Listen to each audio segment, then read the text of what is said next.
Hello, I am doctor भावना कटारिया। आज class +1 में फिर से अकाउंटेंसी सब्जेक्ट के अंदर मैं फाइनेंशियल स्टेटमेंट विद एडजस्टमेंट्स का जो टॉपिक है वो ले रही हूँ, जिसके अंदर पर्टिकुलर 2 एडजस्टमेंट्स को मैं स्पेसिफिकली यहाँ पे डिस्कस करूँगी, that is bad debts and provision for doubtful dates. चलिए पहले समझते हैं बैड डेट्स क्या होता है। बैड डेट्स का मतलब आपको 11th में समझाया गया था। Bad debts means when the amount is not recovered from the debtor that amount is known as the bad debts. अब उससे रिलेटेड आपने 11th के अंदर एंट्री भी पास करी है, journal entry, that is bad debts account debited to debtor. But यहाँ पे फाइनेंशियल स्टेटमेंट में जब इसका इफेक्ट दिखाएंगे that is a loss for the business, तो इसीलिए P&L account debited to bad debts करके ही एंट्री हो जाएगी, क्योंकि जितने भी लॉसेज हैं वो P&L के अंदर डेबिट साइड में जाते हैं। अब इस एंट्री का आफ्टर इफेक्ट क्या होगा इन द फाइनेंशियल स्टेटमेंट? तो देखिए ये कहाँ ट्रांसफर होगा, on the debit side of the profit and loss account, क्योंकि जर्नल एंट्री है तो जर्नल एंट्री की पोस्टिंग तो हमें करनी पड़ेगी इन द लेजर। और उसके बाद ये क्या करेंगे हम लोग, ये जो पुराने अगर कोई bad debts, existing bad debts या फिर पुराने बैड डेट्स अगर एग्जिस्ट करते होंगे उसमें इस अमाउंट को जोड़ दिया जाएगा। और साथ में हमने क्या करना है, इसको सेट साइड में जाके डिडक्शन करनी है, कहाँ से, सन्ड्री डेटर से, क्योंकि डेटर का बैलेंस डाउन हो जाएगा क्योंकि पैसे खराब हो गए हैं, दैट मीन लॉस हो चुके हैं, तो डेटर कम हो जाएंगे, इसलिए बैड डेट्स का डिडक्शन वहाँ से कर दिया जाएगा। अब एक क्वेश्चन के थ्रू मैं आपको समझाने जा रही हूँ। ये आपके सामने एक एग्जाम्पल है जिसके अंदर आपका क्वेश्चन बन रहा है कि आपको सन्ड्री डेटर दे दिए गए हैं 1 लाख के, बैड डेट्स दिए हैं कितने, 2 लाख के, और फर्दर बैड डेट्स कितना क्रिएट हो गया, दैट इज ऑफ 1000, यानी कि 2000 के ऑलरेडी चल रहे थे बैड डेट्स और 1000 और हो गए हैं।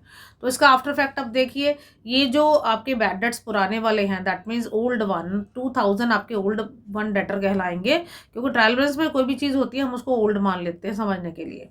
तो इसलिए 2000 आपका सीधा चला गया, ये तो प्रॉफिट एंड लॉस अकाउंट में जाना ही, ये कोई लॉस है। अब और लॉस बढ़ चुका है तो 1000 का आफ्टर इफेक्ट एक और होगा यहाँ पे कि अब आपके टोटल बैड डेट्स कितने हो चुके हैं, 3000 के। तो ये तो हो गया प्रॉफिट एंड लॉस अकाउंट के अंदर इफेक्ट।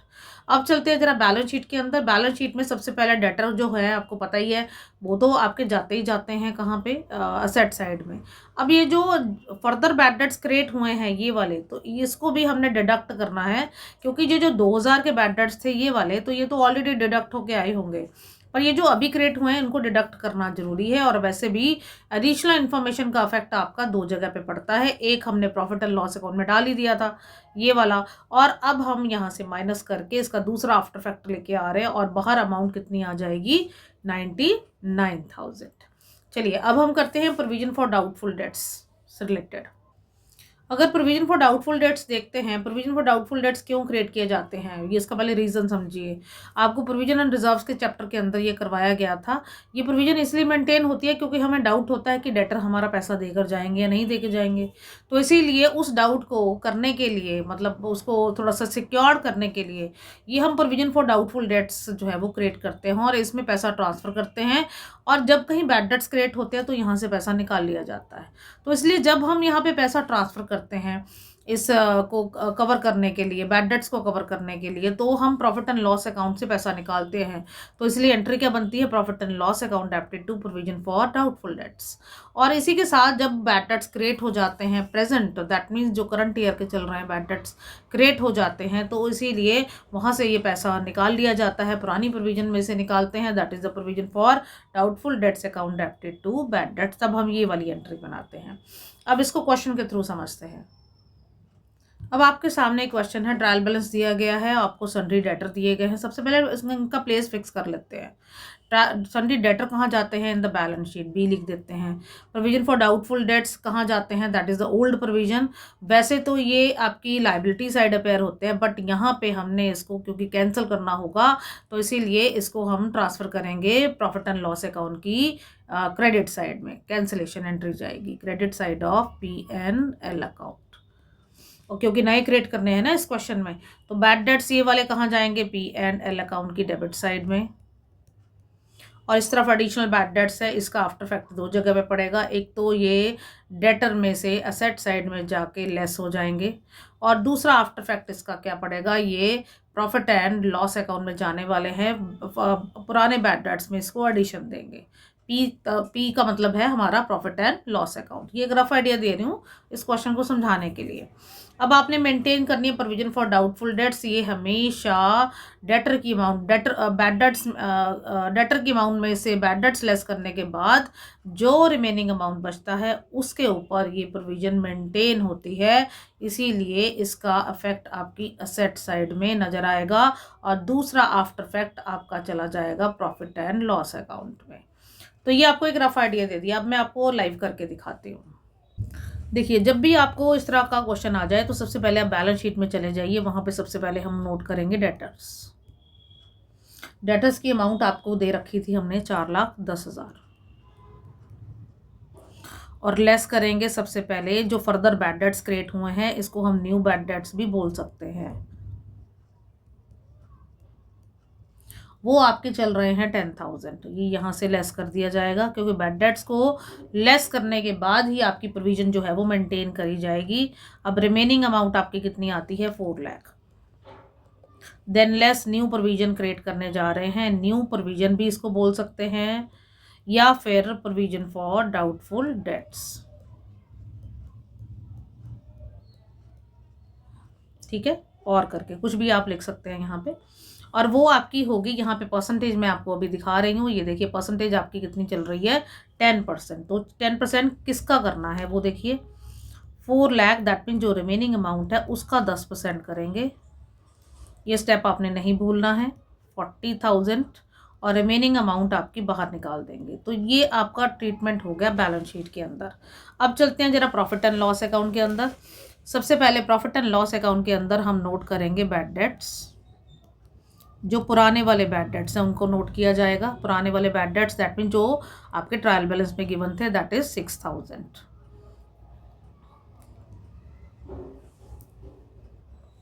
अब इसमें फर्दर बैड डेट्स का एडिशन हो जाएगा।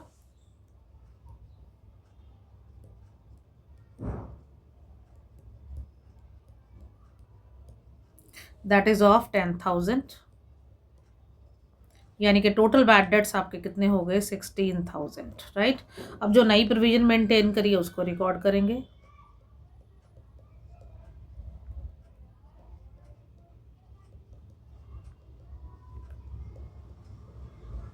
वो हमने अभी कैलकुलेट करी थी, ये देखिए, दैट इज ऑफ 40,000। तो ये यहाँ पे ले आएंगे।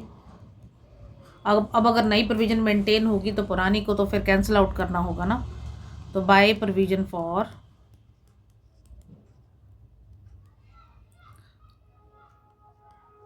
डाउटफुल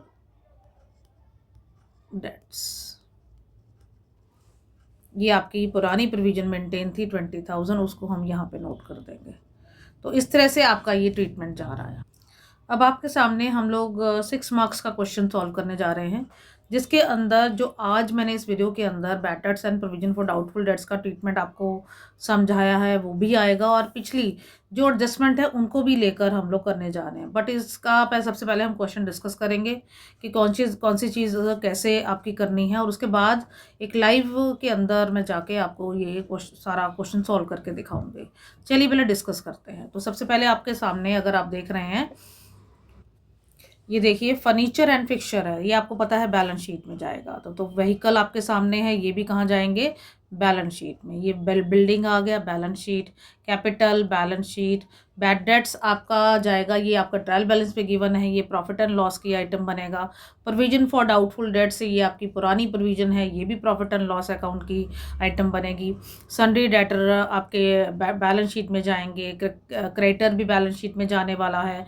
क्लोजिंग स्टॉक का जो एडजस्टमेंट है, ये देखिए अब क्लोजिंग स्टॉक यहाँ पे अंदर की तरफ गिवन है, तो ये सीधा बैलेंस शीट में जाएगा, इसका डबल इफेक्ट नहीं जाएगा। क्योंकि क्वेश्चन में आप अगर नोटिस करें, यहाँ पे आपके सामने परचेजेस गिवन है, दैट इज एडजस्टेड परचेजेस। तो ये सीधा सिर्फ हम लेने हैं। आपको याद होगा ये मैंने एक चीज़ समझाई थी कि अगर एडजस्टेड परचेजेस हैं तो यहाँ पे एक फॉर्मूला मैं आपको रिवाइज करने के लिए लिख रही हूँ। तो उसका फॉर्मूला होता है opening stock plus net purchases minus closing stock, right. अगर क्वेश्चन में एडजस्टेड परचेजेस गिवन है तो ट्रेडिंग अकाउंट में ये तीनों चीज़ें कंसीडर आपने नहीं करनी है। तो ये याद रखिए, सिर्फ ये क्लोजिंग स्टॉक है जो जाएगा बैलेंस शीट में सीधा। चलिए आगे बढ़ते हैं। नाउ यानी कि ये आपकी चीज़ कहाँ जाने वाली है, ट्रेडिंग अकाउंट में। सेल्स ट्रेडिंग अकाउंट में चला गया, बैंक लोन लायबिलिटी बनेगी बैलेंस शीट में। वेजेस आपके डायरेक्ट एक्सपेंस है, ट्रेडिंग अकाउंट रेंट आपका इनडायरेक्ट एक्सपेंस है, P&L में चला गया। एडवर्टाइजमेंट आपका इनडायरेक्ट एक्सपेंस है प्रॉफिट एंड लॉस अकाउंट के अंदर। इंटरेस्ट आपके लिए ये देखिए डेबिट साइड में अवेलेबल है, ये आपके लिए प्रॉफिट एंड लॉस अकाउंट ये एक्सपेंस बन रहा है। Commission receive profit and loss account में इनकम की तरफ जाएगी। कैश आपकी ये सेट है बैलेंस शीट में। इंश्योरेंस आपका खर्चा है, दैट मीन्स इनडायरेक्ट एक्सपेंस है, तो ये प्रॉफिट एंड लॉस में जाने वाला है। जर्नल एक्सपेंसेस आपके प्रॉफिट एंड लॉस में जाने वाले हैं। इनडायरेक्ट एक्सपेंसेस सैलरीज आपकी प्रॉफिट एंड लॉस में जाने वाली है। प्रीपेड रेंट ये आपकी बैलेंस शीट में जाएगा on the set side, direct वहाँ पहुँचेगा, क्योंकि ट्रायल बैलेंस में जो भी चीज़ें होती हैं उनका सिंगल साइड इफेक्ट जाता है। अब चलते हैं, जर्नल एक्सपेंसेस आउटस्टैंडिंग है, तो ये आपका लायबिलिटी साइड में जाके बैलेंस शीट में अपीयर होगा। तो चलिए अब हम बात करते हैं रिगार्डिंग दिस नीचे एडिशनल इन्फॉर्मेशन के रिगार्डिंग कि क्या क्या यहाँ इन्फॉर्मेशन अवेलेबल है। अगर आप देख रहे हैं बिल्डिंग, तो डेप्रिशिएट बिल्डिंग है, तो इसका आफ्टर इफेक्ट दो जगह पे पड़ेगा, profit and loss account and balance sheet. और उसके बाद फर्नीचर एंड फिक्चर है, ये डेप्रिशिएट हो रही है, ये भी profit and loss account and balance sheet. Vehicle that mean ये भी डेप्रिशिएट हो रहा है, profit and loss account and balance sheet. 8500 is due for the interest on bank loan, तो बैंक लोन में अगेन इसका भी आफ्टर इफेक्ट दो जगह पे पड़ेगा, प्रॉफिट एंड लॉस अकाउंट की डेबिट साइड में और बैलेंस शीट में ऑन द लायबिलिटी साइड में आप वहाँ पे जाके शो कर सकते हैं। इस तरह से सैलरीज है, तो इसका आफ्टर इफेक्ट भी दो जगह पे पड़ने वाला है, एक प्रॉफिट एंड लॉस अकाउंट में और एक आपकी बैलेंस शीट में ऑन द लायबिलिटी साइड। ऐसे ही म्यूनिसिपल टैक्सेस भी दो जगह पे जाएंगे, इसके आफ्टर इफेक्ट आउटस्टैंडिंग चल रहा है प्रॉफिट एंड लॉस अकाउंट में, ये आपका टैक्सेस म्यूनिसिपल टैक्सेस में जाके जुड़ जाएगा, जहाँ पे हम प्रॉफिट एंड लॉस अकाउंट बनाएंगे और साथ में ये बैलेंस शीट में जाके अपीयर हो जाएगा as a liability. Prepaid insurance है, तो दैट मीन ये आपकी एक तो लेस हो जाएगा फ्रॉम द इंश्योरेंस ऊपर जब हम करेंगे, देन आफ्टर दैट इसका आफ्टर इफेक्ट क्या होगा, it will be shown as an asset in the balance sheet. अब आपका 1/3 of the commission received is in respect of the work done to the next year है, ये commission received in advance है, तो ये commission में एक तो कमीशन में जाके एक तो प्रॉफिट एंड लॉस अकाउंट के अंदर माइनस हो जाएगा, क्योंकि on the credit side profit and loss account में जाएंगे, वह कमीशन में से ये 1/3 कमीशन माइनस कर देंगे। उसी के साथ ये वाली कमीशन आपकी बैलेंस शीट में चला जाएगा ऑन द लायबिलिटी साइड। अब आपकी फर्दर बैड डेट्स, ये देखिए ये वाली प्रोविजन आपकी इस वीडियो में मैं कवर कर रही हूँ। ये वाले बैड डेट्स का इफेक्ट आपके दो जगह पे पड़ेगा, एक तो प्रॉफिट एंड लॉस अकाउंट में फर्दर बैड डेट्स में जाके ये जुड़ जाएंगे और साथ में ये डेटर में से लेस हो जाएंगे बैलेंस शीट में। प्रोविजन फॉर डाउटफुल डेट्स का भी आफ्टर इफेक्ट दो जगह पे पड़ेगा, एक तो प्रॉफिट एंड लॉस अकाउंट की डेबिट तरफ जाएंगे और साथ में डेटर में से बैड डेट्स लेस करने के बाद जो रिमेनिंग अमाउंट आएगा उसके ऊपर provision for doubtful dates create करके वहाँ पे शो किए जाएंगे इन द बैलेंस शीट। तो ये देखिए हमने सारा कुछ डिस्कस कर दिया, जिसका आफ्टर इफेक्ट था वो मैंने आपको बता दिया। अब मैं इसको लाइव सॉल्व करने जा रही हूँ। अभी आप देख रहे हैं मैंने आपके इधर वीडियो बनाते हुए लेफ्ट हैंड साइड में आपका क्वेश्चन कर दिया है और यहाँ पे राइट हैंड साइड में मैं आंसर लिखने जा रही हूँ। तो जैसे जैसे मैंने ये चीज़ें समझाई हैं वैसे वैसे ही चलेंगी। चलिए करते हैं। चलिए सबसे पहले हम लोग नोट करते हैं, जैसे मैंने आपको बताया एडजस्टेड परचेजेस क्वेश्चन में गिवन है, तो उसी को लेकर चल रही हूँ। 2 परचेजेस, क्योंकि ओपनिंग स्टॉक क्लोजिंग स्टॉक और यहाँ पे परचेजेस कंसीडर हम नहीं करेंगे, एडजस्टेड परचेजेस डायरेक्ट ले लिया जाएगा, that is 5,47,500। Then after that direct expenses consider करते हैं, 2 वेजेस दैट इज़ ऑफ 28,500। उसके बाद क्रेडिट तरफ चलते हैं, बाय सेल्स आपके सामने है। सेल्स में यहाँ पे सिर्फ अकेली सेल है, नेट सेल उसी को ही मान लिया जाएगा, 15,45,000। अब इसके बाद और कुछ भी नहीं गिवन है, यहाँ पे ट्रेडिंग अकाउंट से रिलेटेड कुछ नहीं है, तो हम इसको क्या कर देंगे, क्लोज कर देंगे। तो 15,45,000 आपका क्रेडिट साइड की अमाउंट ज़्यादा है,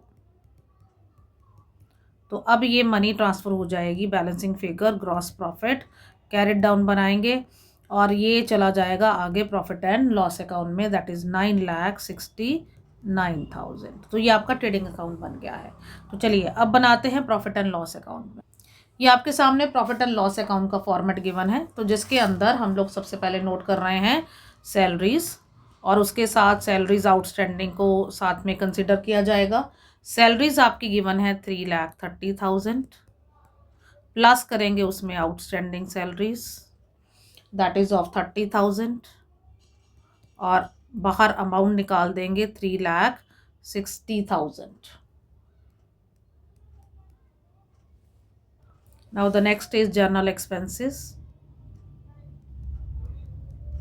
इसके ऊपर एडजस्टमेंट नहीं है, तो इसीलिए ये आ गया 7,82,100। Then after that we are having outstanding municipal taxes.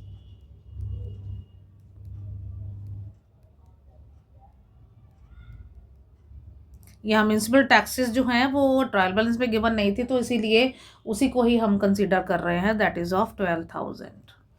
Then after that हमारे पास पड़ा है इंश्योरेंस, जिसके ऊपर एडजस्टमेंट है। इंश्योरेंस हमारी है 1,25,000 की, ट्रायल बैलेंस में आप देख रहे हैं, तो लेस करेंगे उसमें प्री पेड, तो प्रीपेड हमारे पास आता है 10,000 इंश्योरेंस। तो ये आपके सामने आ गई अमाउंट 1,15,000। अब हमारे पास आता है इंटरेस्ट।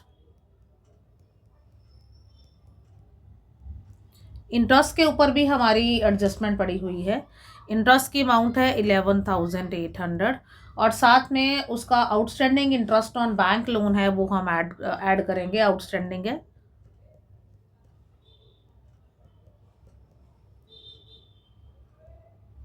ये आप देख सकते हैं यहाँ क्वेश्चन में आपकी ये सेकंड एडजस्टमेंट्स को हम डील कर रहे हैं।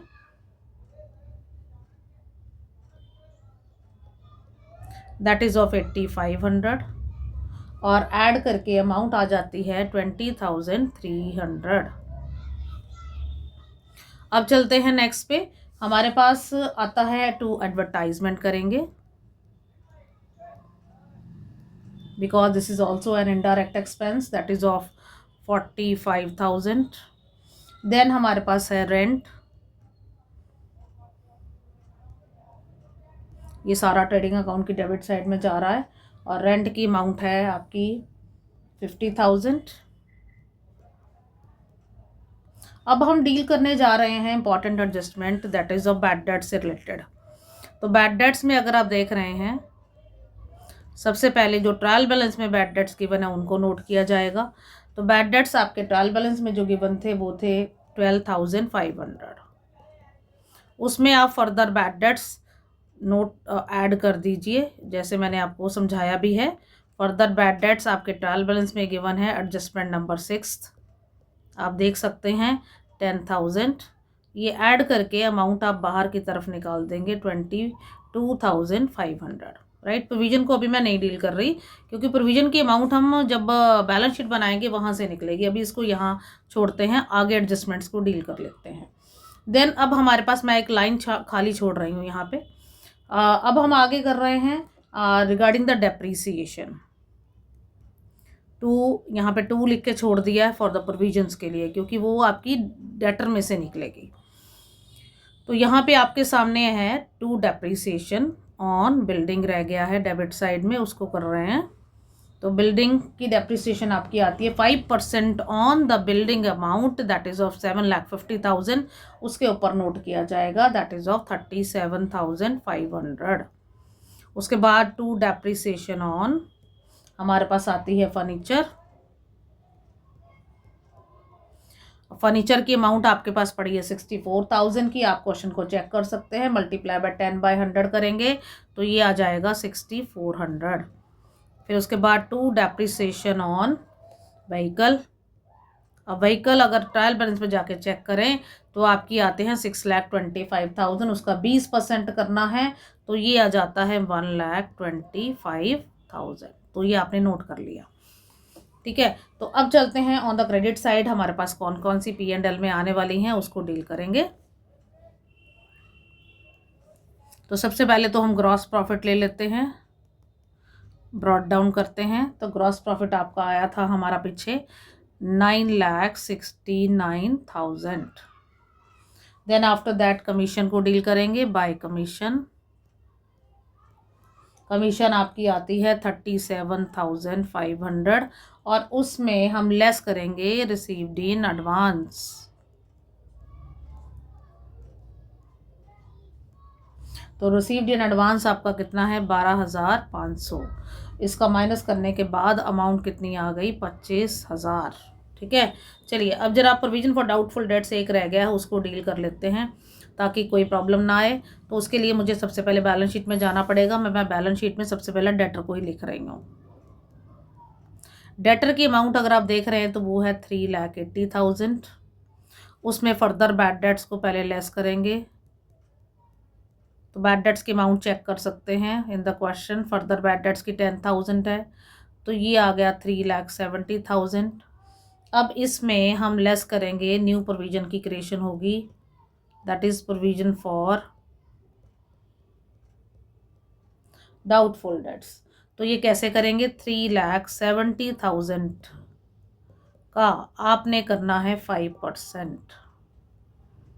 तो अगर आप ऐसे करते हैं तो ये आ जाती है 18,500। तो इसका लेस करने के बाद अमाउंट बाहर आ जाएगी 3,51,500। तो इस तरह से आपने डील करना है। तो चलिए अब इसको हम शो करते हैं प्रॉफिट एंड लॉस अकाउंट के अंदर। चलिए प्रॉफिट एंड लॉस अकाउंट के अंदर न्यू प्रोविजन शो कर रहे हैं हम, दैट इज ऑफ 18,500। अब जो पुरानी प्रोविजन है उसको मैंने आपको बताया था किस तरफ नोट करना है, that is of credit side. ये क्रेडिट साइड में जाके नोट करेंगे old provision, provision for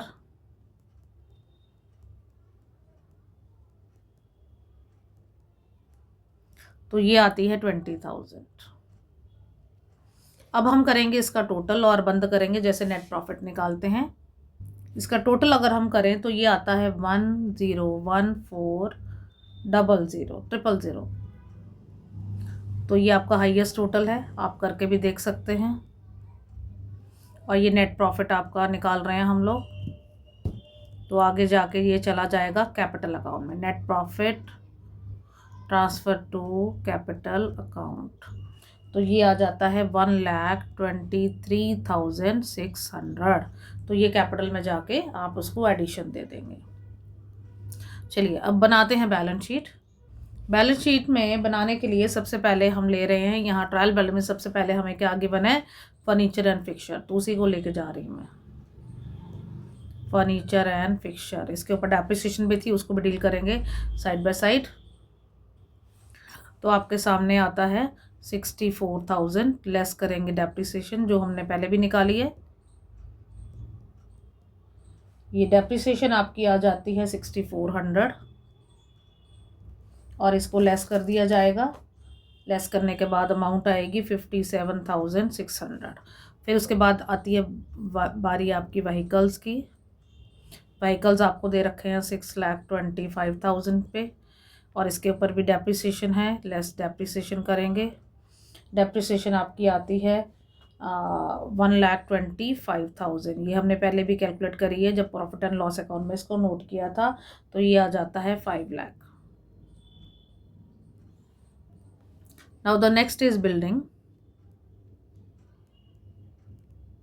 building के ऊपर भी डेप्रिसिएशन है। बिल्डिंग की अमाउंट है 7,50,000 और इसके ऊपर लेस करेंगे डेप्रिसिएशन। इसका डबल इफेक्ट है, आप नीचे देख सकते हैं 37,500 और उसके बाद अमाउंट बाहर आ जाएगी 7,12,500। चलिए अब हमें नेक्स्ट गिवन है कैपिटल। तो कैपिटल के लिए लायबिलिटी साइड चलते हैं। कैपिटल आपकी है 12,50,000 और उसमें हम लेस ऐड करेंगे नेट प्रॉफिट,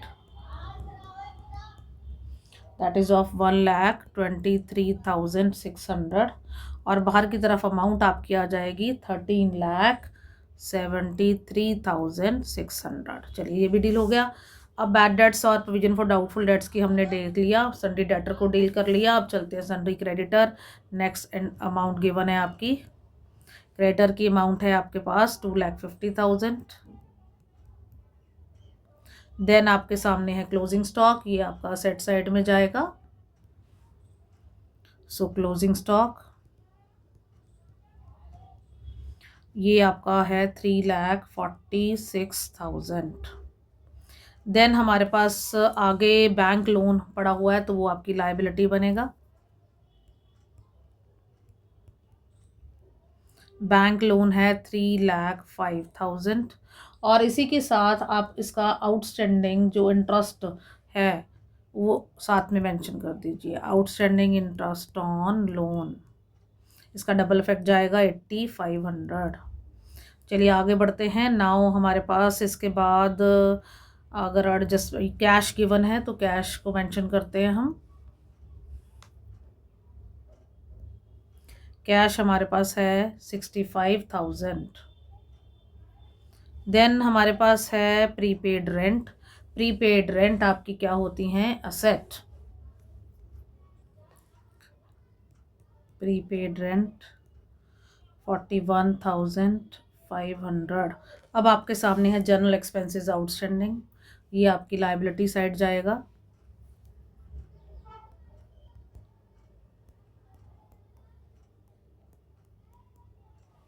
अब यहाँ पे नीचे हम देख लेते हैं, हमारी कोई चीज़ रहती है तो उसको हम नोट करेंगे। हमारे पास रह गए हैं आउटस्टैंडिंग म्यूनिसिपल टैक्सेस, इसको हमने प्रॉफिट एंड लॉस अकाउंट में नोट कर लिया था, यहाँ नहीं किया था, अब करने जा रहे हैं। फिर हमारे रह गए आउटस्टैंडिंग सैलरीज, ये हमारा आता है 30,000। और उसके बाद हमारे एक रह गए हैं कमीशन रिसीव्ड इन एडवांस,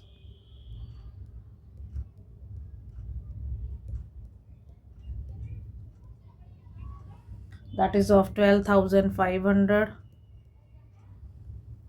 अब हमारी लायबिलिटी साइड में अगर आप देखेंगे तो ऑलमोस्ट सारी चीज़ें हमारी कवर हो गई हैं। अब एक बार असेट साइड में देखते हैं। बस एक लास्ट आइटम आपकी रह गई है, that is the prepaid insurance. Prepaid insurance आपकी गिवन है 10,000। अब बस इसका टोटल करेंगे और टोटल करेंगे तो ये आ जाता है 20,8400, 20,84,000। तो इस तरह से ये क्वेश्चन हमारा पूरा 6 मार्क्स का सॉल्व हो जाता है। अगर आपको ये क्वेश्चन समझ आ गया, वीडियो पसंद आए तो लाइक, सब्सक्राइब, शेयर और कमेंट जरूर करिए। Thank you.